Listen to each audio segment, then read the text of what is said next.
Ассаляму алейкум! Сегодня мы приготовим любимое лакомство всех детей – печенье Орео. Для этого нам понадобится сливочное масло, сахар, мука, яйцо, сода, разрыхлитель, сахарная пудра, какао и сливочный сыр.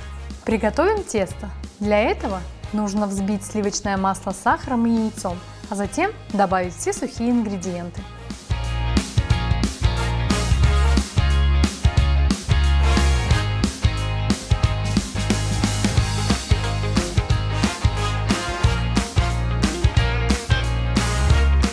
Отправляем тесто в холодильник минимум на час, можно и больше. Чем больше стоит, тем рассыпчатее будет тесто.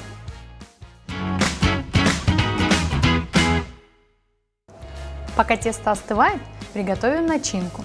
Для этого нужно взбить сливочное масло с сахарной пудрой и добавить сливочный сыр.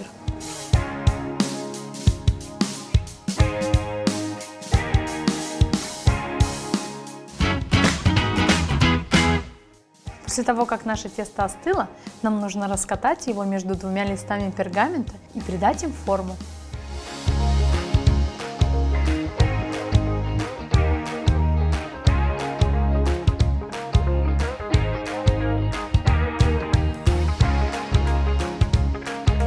Выпекаем печенье при температуре 160-170 градусов в течение 15-20 минут.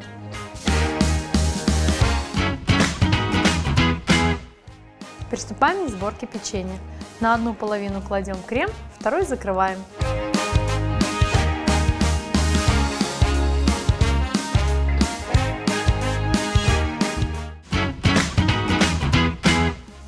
Наше печенье готово. Аштатлоулсан!